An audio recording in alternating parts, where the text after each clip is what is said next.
what is the deal with today's Wellness Wednesday? All right, brother, let's do this. Let's have some fun here. Let's stay with that vein. You kind of went there, and I thought that's fun. We can do cramping and stuff. We'll go a little bit further, though, okay? So when you think about cramping, you're always thinking about dehydration and minerals. That's what it's all about. So potassium becomes a big, big deal. Now, researchers have found that 98% of us are potassium deficient. Now that's a big, big deal. Why? Because it leads to cramping. It leads to lack of flexibility. It leads to achiness. You don't sleep well at night. It puts the body in this fight or flight, tense type motion.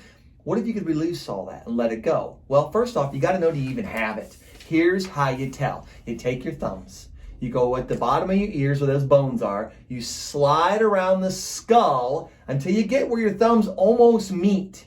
And then just come down a little bit and start poking around and see if it's sore in those upper neck muscles. If you have tension there, it is a potassium deficiency all the way. And that means, so doc, that means my neck's going to be tight. Yep. It means I could get headaches under there. Yep. And it affects all those other things we talked about, the fatigue, the tiredness, the achiness, and that just constant tension where you can't rest. Well, here's what you do about it. Turn back to your diet. Go look for basic foods that are rich in potassium and start getting them in every single day, especially on the hot days and especially when you're stressed. Because remember, you're going to use this mineral to fight the bear off.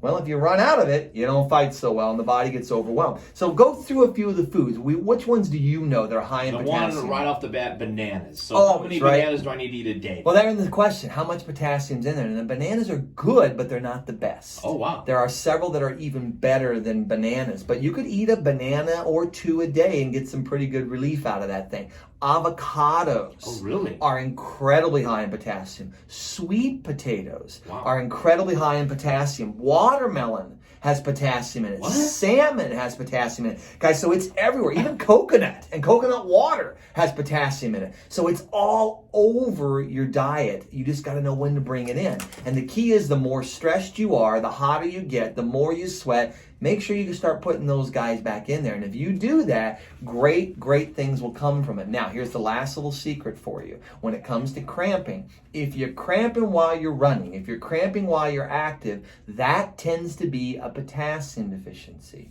But if you cramp later, at night, in the middle of the night, in the bed, that's not potassium, that's a calcium imbalance. Two different minerals, two different times of cramping, just a little food for thought, and that's your Wellness Wednesday tip.